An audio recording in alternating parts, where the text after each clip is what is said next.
کوئی انسان ہر وقت ہمارے ذہن میں کیوں رہتا ہے؟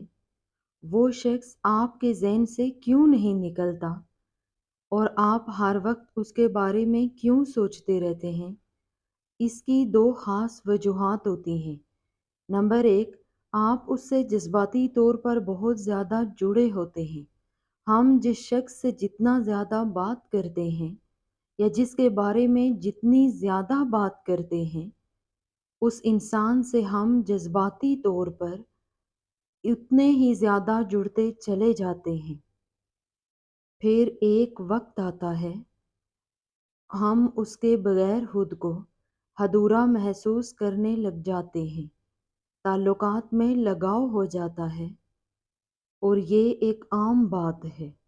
لیکن بہت زیادہ لگاؤ مشکلات، حسد اور لالچ کا باعث بنتا ہے۔ اس لیے اپنی ایسی تربیت کریں کہ آپ ہر اس چیز کو چھوڑ دیں جو مستقبل میں آپ کے لیے پریشانی یا مشکلات کا باعث بننے والی ہے۔ نمبر دو، وہ آپ کے بارے میں سوچ رہا ہے۔ جی ہاں، یہ کوئی مذاق نہیں ہے۔ جب کوئی ہر وقت آپ کے ذہن میں ہو یا کوئی بغیر بات کیے، بغیر کسی وجہ کے آپ کے ذہن میں رہتا ہے، تو اس کا مطلب یہ ہے کہ وہ بھی آپ کو یاد کر رہا ہے۔ ایک بات ہمیشہ یاد رکھیں، آپ کا دماغ ایک طاقتور مقناطیس ہے۔ اگر آپ اچھی چیزوں کے بارے میں سوچتے ہیں تو آپ انہی چیزوں کو اپنی طرف کھینچتے ہیں۔ اگر آپ برائی یا مسائل کو سوچتے ہیں تو آپ مزید مسائل اور برائی کو اپنی طرف متوجہ کرتے ہیں۔ اسی لیے اگر آپ کسی کو اپنے ذہن سے نکال نہیں پا رہے تو اس کی ایک وجہ یہ بھی ہو سکتی ہے کہ وہ آپ کے بارے میں گہرائی سے سوچ رہا ہے۔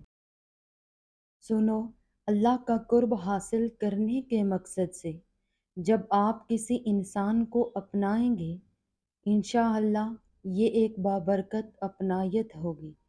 ہمیشہ کسی ایسے شخص کو اپنائیں جو آپ کی حوصلہ افزائی کرے، آپ کے ایمان کو بلند کرے، اور سب سے اہم، آپ کو اللہ کے قریب لائے۔